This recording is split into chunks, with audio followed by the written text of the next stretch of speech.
आज हम लोग निकालना सीखेंगे ऑक्सीकरण संख्या। ऑक्सीकरण संख्या हम लोग इसलिए निकालना सीख रहे हैं क्योंकि जो कक्षा 12वीं में आप लोग देख रहे होंगे ऑफलाइन कक्षा में जब आपका IUPAC नामकरण चल रहा है, जिसमें आपको ऑक्सीकरण संख्या निकालना बहुत ही आवश्यक होता है क्योंकि IUPAC नामकरण में ऑक्सीकरण संख्या को लिखना होता है। लेकिन अधिकांश विद्यार्थियों ने कक्षा 11वीं में ऑक्सीकरण संख्या निकालना नहीं सीखा है या जिन्होंने अच्छी से पढ़ाई नहीं की है, तो अभी जो ऑक्सीकरण संख्या निकालने में कठिनाइयाँ आ रही हैं, तो इस वीडियो के माध्यम से हम लोग ऑक्सीकरण संख्या को बेसिक से निकालना सीखेंगे, शुरुआत से निकालना सीखेंगे। तो सबसे पहले जान लेते हैं कि ऑक्सीकरण संख्या होती क्या है। तो किसी यौगिक के जो परमाणु होते हैं उन पर धनावेश या ऋणावेश की संख्या उनकी ऑक्सीकरण संख्या कहलाती है। या कह सकते हैं किसी यौगिक के जो तत्व हैं, तत्व के जो परमाणु होते हैं उन पर धनावेश या ऋणावेश की संख्या, वो आंशिक भी हो सकते हैं और वो पूर्णतः धनावेश या ऋणावेश भी हो सकते हैं। जैसे हम लोग यहाँ पे देखते हैं कि जैसे हमारे पास एक उदाहरण है NaCl। आपको पता होता है आयनिक यौगिक है। सोडियम के अंतिम कक्षा में 2, 8, 1, तो इलेक्ट्रॉनिक विन्यास अंतिम कक्षा में आप 1 पाएंगे। क्लोरीन का इलेक्ट्रॉनिक विन्यास 2, 8, 7, क्योंकि परमाणु क्रमांक होता है 17। तो ये अपनी कक्षा में से एक इलेक्ट्रॉन को त्यागता है, एक इलेक्ट्रॉन त्यागेगा तो आप पाएंगे कि इस पर क्या आ जाएगा, एक धनावेश। और क्लोरीन एक इलेक्ट्रॉन को ग्रहण करना चाहेगा क्योंकि अष्टक पूरा करना है, तो एक इलेक्ट्रॉन ग्रहण करना पड़ेगा, तो एक इलेक्ट्रॉन ग्रहण करेगा तो इस पर आ जाएगा ऋणावेश। और अभी आपने ऑक्सीकरण की परिभाषा ही पढ़ी कि किसी यौगिक के जो परमाणु हैं उन पर धनावेश या ऋणावेश की संख्या, तो इन पर है एक धनावेश और इस पर है एक ऋणावेश, तो इसकी हो जाएगी +1 ऑक्सीकरण अवस्था और इसकी हो जाएगी -1 ऑक्सीकरण अवस्था। अब हमें जानना है कि आंशिक रूप से कैसे हो सकती है। जैसे हम ले लें एक उदाहरण HCl HF ले लीजिए। अब यहाँ पे जो बंध बनता है वो साझेदारी से बनता है, क्योंकि हाइड्रोजन के अंतिम कक्षा में 1, क्लोरीन के अंतिम कक्षा में 7, एक इलेक्ट्रॉन की साझेदारी होती है और यहाँ पे जो बंध निर्माण होता है वो होता है सहसंयोजी बंध। लेकिन आप देखेंगे जो क्लोरीन है वो समूह 17 का तत्व, समूह 17 की तत्व की ऑक्सीजन संख्या क्या होगी, ज्यादा। तो जो क्लोरीन है वो हाइड्रोजन के इलेक्ट्रॉन को अपनी ओर आकर्षित कर लेता है, जिसके कारण जो सहसंयोजी बंध के जो इलेक्ट्रॉन है, साझे के जो इलेक्ट्रॉन है, वो इन दोनों तत्वों के बीच रहना चाहिए, लेकिन बीच में न रहकर किसकी ओर शिफ्ट हो जाएंगे, क्लोरीन की ओर। क्योंकि क्लोरीन की ओर साझे के इलेक्ट्रॉन शिफ्ट हो जाएंगे, इसलिए क्लोरीन पर आंशिक ऋणावेश और हाइड्रोजन पर आंशिक धनावेश। तो जो आंशिक धनावेश या आंशिक ऋणावेश भी आएगा तो उसकी वजह से भी आप कह सकते हैं कि इसकी ऑक्सीजन संख्या +1 और क्लोरीन की ऑक्सीजन संख्या -1। अब यहाँ पे आप कुछ कॉमन चीज देखेंगे, जैसे सोडियम, पोटेशियम, रुबिडियम, सीजियम। हमेशा यदि आपको समूह 1 के तत्व मिले, जैसे NaCl, KCl, कोई भी आप देखें, कोई भी यौगिक मिले जिसमें आपको S ब्लॉक का तत्व उपस्थित है, तो आप देखेंगे S ब्लॉक फर्स्ट के जो तत्व हैं उसकी ऑक्सीजन संख्या हमेशा क्या हो जाएगी, +1। तो यहाँ पे आप नोट में लिख लीजिए कि S ब्लॉक के जो फर्स्ट हैं उनका जो ऑक्सीजन संख्या होगी हमेशा +1। ऐसे यदि हम देखें कैल्शियम CaCl2 या देखें CaO, अब हमें ये तो पता चल गया क्लोरीन की ऑक्सीजन संख्या कितनी है, -1। और ऐसे -1 वाले कैल्शियम से कितने जुड़े हैं, 2, और कैल्शियम से 2 माइनस वाले जुड़े हैं तो कैल्शियम पे क्या आ जाएगा, +2। और यदि आपको इस प्रकार समझ में ना आ रहा तो कैल्शियम का परमाणु क्रमांक 20, 2, 8, 8, 2 क्या करेगा, अपने में से 2 इलेक्ट्रॉन को त्यागेगा। तो जो कैल्शियम है, बेरिलियम Cl2, MgCl2, तो जो S ब्लॉक सेकेंड के तत्व हैं, beryllium, magnesium, calcium, strontium, barium, radium, ये जो सभी तत्व हैं s ब्लॉक सेकेंड के, ये हमेशा अपने में से 2 इलेक्ट्रॉन को त्यागते हैं। इसलिए s ब्लॉक जो सेकेंड है उसकी जो ऑक्सीकरण संख्या हमेशा आएगी +2। अब ऐसे ही आप चाहे आप क्लोरीन ले लें, फ्लोरीन ले लें, ब्रोमीन ले लें, तो सामान्यतः आप देखेंगे कि एक इलेक्ट्रॉन को हमेशा, क्योंकि इनके अंतिम कक्षा में जो हैलोजन होते हैं उनकी अंतिम कक्षा में 7 इलेक्ट्रॉन होते हैं, तो हमेशा एक इलेक्ट्रॉन को अपने में क्या करते हैं, ग्रहण। इसलिए जो समूह 17 के तत्व हैं उनकी जो ऑक्सीकरण संख्या होगी वो हमेशा -1 होगी। ऐसे ही समूह 16 के तत्वों में देख लीजिए, जैसे ऑक्सीजन है 2 6, परमाणु क्रमांक 8, पहली कक्षा में 2, अंतिम कक्षा में 6। तो समूह 16 के तत्व क्या करेंगे, अपने में 2 इलेक्ट्रॉन को ग्रहण करेंगे, तो इनका स्टैक पूर्ण हो जाएगा, 8 इलेक्ट्रॉन हो जाएंगे। तो समूह 16 के जो सभी तत्व उनके अंतिम कक्षा में 6 इलेक्ट्रॉन होंगे। तो सामान्यतः आप पाएंगे कि समूह 16 के तत्वों की जो ऑक्सीकरण संख्या है वो कितनी होनी चाहिए, -2। परंतु कुछ यौगिक आप देखेंगे जिनमें इलेक्ट्रोनेगेटिविटी की वजह से, विध्रुवणात्मकता की वजह से समूह 17 और समूह 16 के तत्व में हमेशा फिक्स नहीं होता है। कुछ 1-2 अपवाद हैं जिसमें आप देखते हैं कि ऑक्सीजन संख्या में परिवर्तन होता है। जैसे आप यहाँ पे जानिए, ऑक्सीजन समूह 16 का तत्व है, उसकी ऑक्सीजन संख्या कितनी होनी चाहिए, -2। लेकिन इसका एक ऐसा उदाहरण है जैसे OH2, तो जो फ्लोराइड के साथ ऑक्सीजन जो यौगिक बनाएगा, उस यौगिक में ऑक्सीजन की जो ऑक्सीकरण संख्या है वो -2 ना होके +2 होगी। क्यों, तो ऑक्सीजन की जो विध्रुवणात्मकता फ्लोरीन से कम है और फ्लोरीन की विध्रुवणात्मकता ज्यादा है, तो फ्लोरीन आंशिक रूप से सांझिक इलेक्ट्रॉन को अपनी ओर आकर्षित करेगा, तो इस पे आ जाएगा आंशिक ऋणावेश, इस पर भी आ जाएगा आंशिक ऋणावेश। तो जो ऑक्सीजन है इस पे आ जाएगा आंशिक धनावेश। एक इलेक्ट्रॉन को ये खींच रहा है, एक इलेक्ट्रॉन को ये खींच रहा है, तो इसके 2 इलेक्ट्रॉन अपने से दूर जाएंगे, तो इस पे आ जाएगा आंशिक 2 धनावेश। तो यहाँ पे ऑक्सीजन की ऑक्सीकरण संख्या आ जाएगी +2। ऐसे यदि आप एक उदाहरण देखें IF7, तो आप बोलेंगे सर दोनों हैलोजन है, आयोडीन भी हैलोजन है और फ्लोरीन भी जो आपका फ्लोरीन है वो भी आपका हैलोजन है, और जो आपका आयोडीन है वो भी क्या है, हैलोजन है। तो यहाँ पे जो ऑक्सीकरण संख्या है वो -1 होनी चाहिए, लेकिन आप पाएंगे कि आयोडीन की ऑक्सीकरण संख्या यहाँ पे +7 आएगी। कैसे, देख लेते, आयोडीन की अंतिम कक्षा में जो इलेक्ट्रॉन है वो 7 है और 7 फ्लोरीन से जुड़ेंगे, और आपको पता है फ्लोरीन की विध्रुवणात्मकता आयोडीन से ज्यादा होगी। जब आयोडीन से ज्यादा होगी इसकी विध्रुवणात्मकता, तो आप देखेंगे जो फ्लोरीन है वो सांझिक इलेक्ट्रॉन को अपनी ओर खींच लेगा, सांझिक इलेक्ट्रॉन को खींचेगा, एक इलेक्ट्रॉन खींचेगा, 7 लोग 7 इलेक्ट्रॉन खींचेंगे, तो इस पे आ जाएगा +7 और इन सभी पे आ जाएगा -1। तो फ्लोरीन पे तो रहेगा -1, लेकिन आयोडीन पे रहेगा +7। तो कुछ रेयर कंडीशन है, जब आप देखेंगे इनमें परिवर्तन आएगा, ऑक्सीजन की -2 ना होगी +2 रहेगी, आयोडीन की -1 ना होगी +7 रहेगी। आगे देखते हैं, तो हम इस प्रकार से क्या कर सकते हैं, याद रख के एस ब्लॉक के जो तत्व होते हैं उनकी ऑक्सीजन संख्या +1, एस ब्लॉक सेकेंड के तत्वों की ऑक्सीजन संख्या +2, समूह 17 के तत्वों की ऑक्सीजन संख्या -1 और समूह 16 के तत्वों की ऑक्सीजन संख्या सामान्यता -2। तो इनकी सहायता से जो सामान्य यौगिक होते हैं उनकी हम ऑक्सीजन संख्या निकाल सकते हैं। जैसे हमारे पास यौगिक है KMnO4, यह यौगिक कक्षा 11वीं की दृष्टि से बहुत महत्वपूर्ण है। तो यहाँ पे मान लीजिए कि हमारा जो पोटेशियम है समूह 1 का तत्व है, जो पोटेशियम है वो समूह 1 का तत्व है, तो इसकी ऑक्सीजन संख्या कितनी होगी, +1, इसकी +1।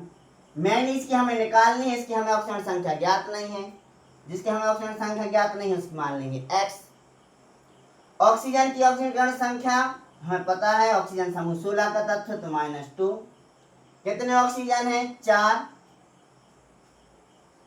तो यहाँ पे और जो यहाँ पे कोई धनावेश ऋणावेश नहीं है तो यहाँ पे आ जाएगा 0, तो +1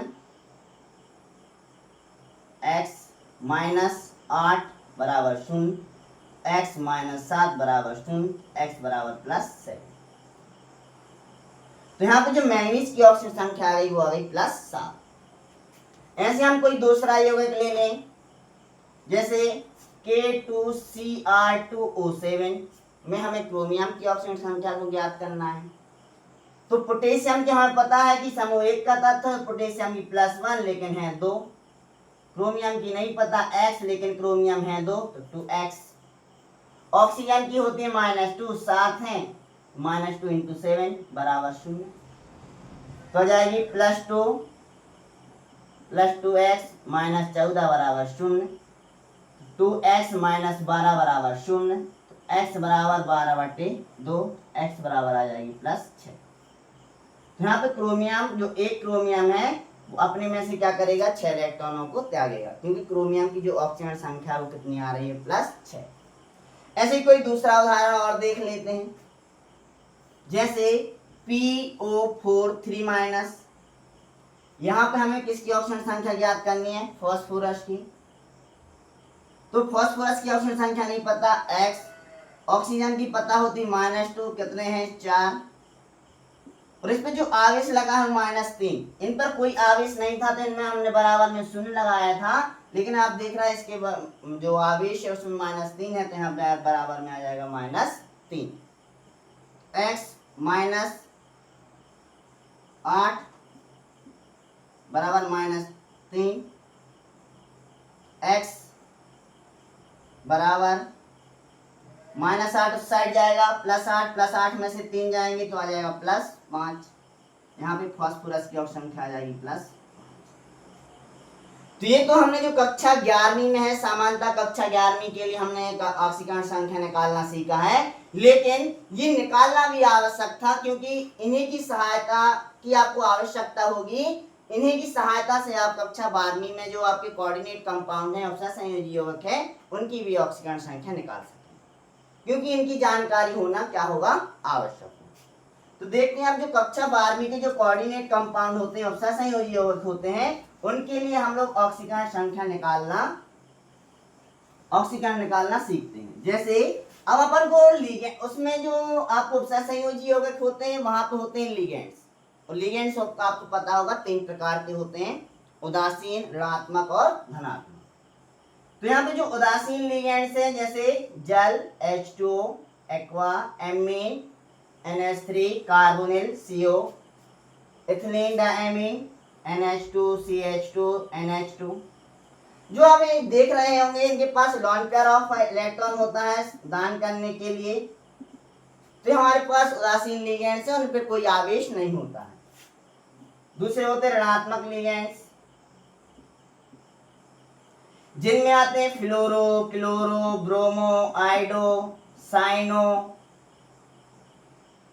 सल्फेटो, ऑक्जिलेटो, EDTA, इथिलीन डायमीन टेट्रा एसीटेटो। तो यहाँ पे जो लास्ट में देख रहे होंगे आप, इन पर 2- है, इस पर 2- है, और EDTA पे 4- है, इनको आप ध्यान रखेंगे। और जो धनात्मक लिगेंड्स है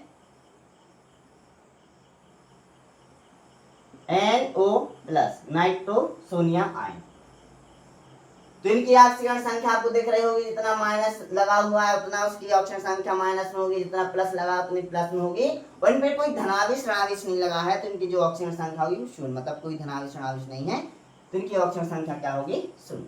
अब हमारे पास कोई ऑप्शन संयोजी यौगिक है जिसकी हमें क्या निकालना है, ऑक्सीकरण संख्या निकालनी। उदाहरण के लिए पहला यौगिक है जिसकी हमें ऑक्सीकरण संख्या निकालनी, कोबाल्ट की ऑक्सीजन संख्या निकालनी होगी, केंद्रीय धातु आयन की ऑक्सीजन संख्या निकालनी होती है।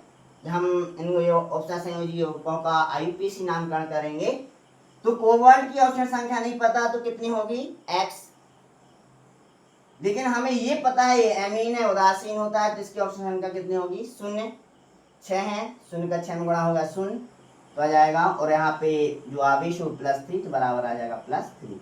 तो यहाँ पे जो कोबाल्ट की ऑक्सीजन संख्या हो जाएगी वो +3 हो जाएगी।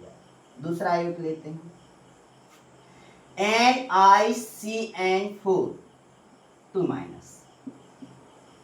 यहां पे हमें निकेल की क्या निकालनी है, ऑक्सीकरण संख्या। निकल की नहीं पता x, Cn की पता होती है -1 है और कितने हैं सही 4 × 4 बराबर जो आवेश है -2 है तो आवेश में -2 तो बराबर में -2 कर दिया। x -4 -2 x बराबर +4 -2 x बराबर +2। यहाँ पे निकल की जो ऑक्सीकरण संख्या आ जाएगी वो आ जाएगी +2। अब अन्य यौगिक लेते हैं।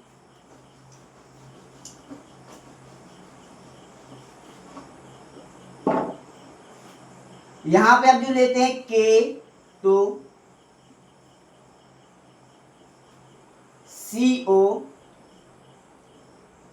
CN4 H2O। अब हम इसकी ऑक्सीजन संख्या निकाल लें। अब आपको यहां से अंदाजा लग जाएगा कि हम लोगों ने निकालना क्यों सीखा। यहाँ पे पोटेशियम की ऑक्सीजन संख्या समूह 1 का तत्व +1 2 है तो +2। कोबाल्ट की नहीं पता तो X। साइनाइड की पता होती है -1 और कितने हैं ऐसे 4 तो -4। जल की 0 तो आप यहाँ पे जल की 0 होती है, चाहे 1 लें 2 लें 0 होगी। बराबर में कोई आवेश नहीं है तो 0 +2 x -4 बराबर 0 x -2 बराबर 0 x बराबर +2। यहाँ पे जो कोबाल्ट की ऑक्सीजन संख्या आई वो आ जाएगी +2। ऐसे दूसरा आयोग ले लेते हैं K4 FeCN6। पोटेशियम कीमत +1 4 है तो +4। आयरन की नहीं पता x। साइनाइड की -1 6 है तो -6 बराबर कोई आवेश नहीं है तो 0। यहाँ पे आ जाएगी +4 और -6 तो हो जाएगा -2 बराबर 0। x बराबर -2 साइड जाएगा तो +2। तो यहाँ पे आप आयरन की पाएंगे, आयरन की भी कितनी ऑक्सीजन संख्या आ जाएगी +2। कोई और दूसरे यौगिक देख लेते हैं।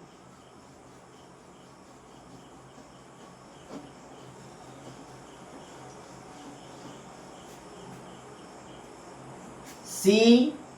अब यहाँ पे दूसरा लेते हैं NiCO4। कार्बोनिल उदासीन होता है। निकल की नहीं पता X। कार्बोनिल उदासीन है 0 होगी और कोई धनावेश नहीं है तो 0। अर्थात निकल की ऑक्सीजन संख्या 0, ना कोई इलेक्ट्रॉन त्यागेगा ना कोई इलेक्ट्रॉन ग्रहण करेगा। दूसरा उदाहरण लेते हैं CO NH3 6Cl3। कोबाल्ट की ऑक्सीजन संख्या नहीं पता X। अमोनिया उदासीन होता है 0। क्लोरीन की -1 3 है तो -3।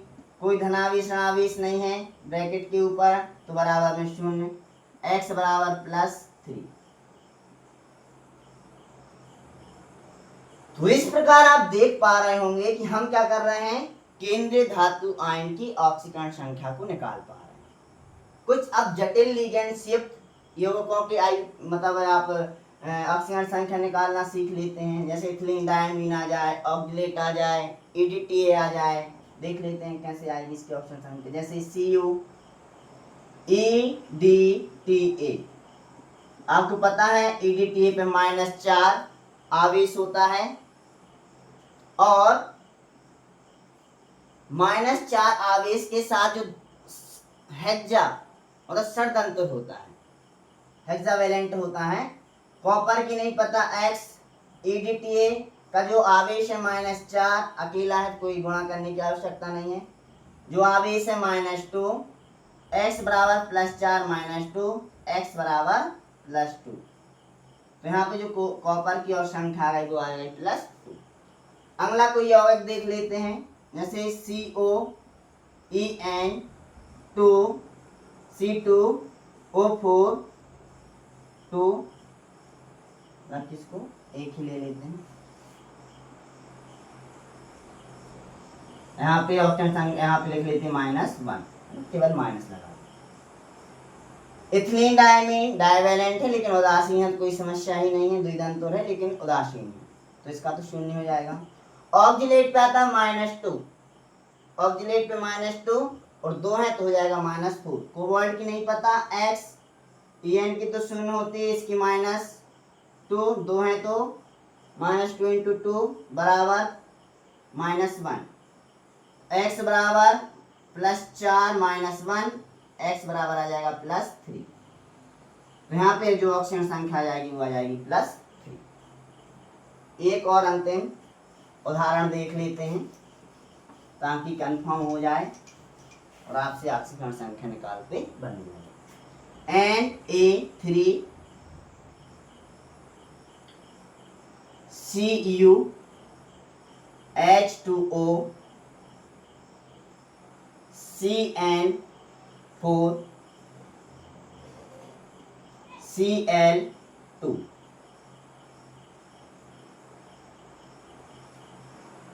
अब इसकी ऑक्सीजन संख्या निकालेंगे यहाँ पे कॉपर की। सोडियम +3, कॉपर की नहीं पता x, जल की 0, साइनाइड की -1, 4 है तो -4, क्लोरीन की -1, 2 है तो -2, कोई आवेश नहीं है तो 0। तो यहाँ पे हो जाएगा -6 में से 3 जाएंगे, -3 प्लस जो x है यहाँ पे तो x बराबर यहाँ पे आ गया -3 बराबर 0, x बराबर आ जाएगा +3। तो यहाँ पे हम लोगों ने क्या कर ली, कॉपर की ऑक्सीकरण संख्या ज्ञात कर ली। कॉपर की ऑक्सीकरण संख्या कितनी आएगी, 3। इस प्रकार आप लोग ऑक्सीकरण संख्या निकालना सीख लें ताकि आपकी जो IUPAC नामकरण आप लोग करें उसमें कोई गलती ना हो। यदि आपकी ऑक्सीजन संख्या गलत है तो आपका यौगिक का नाम भी क्या हो जाएगा, गलत।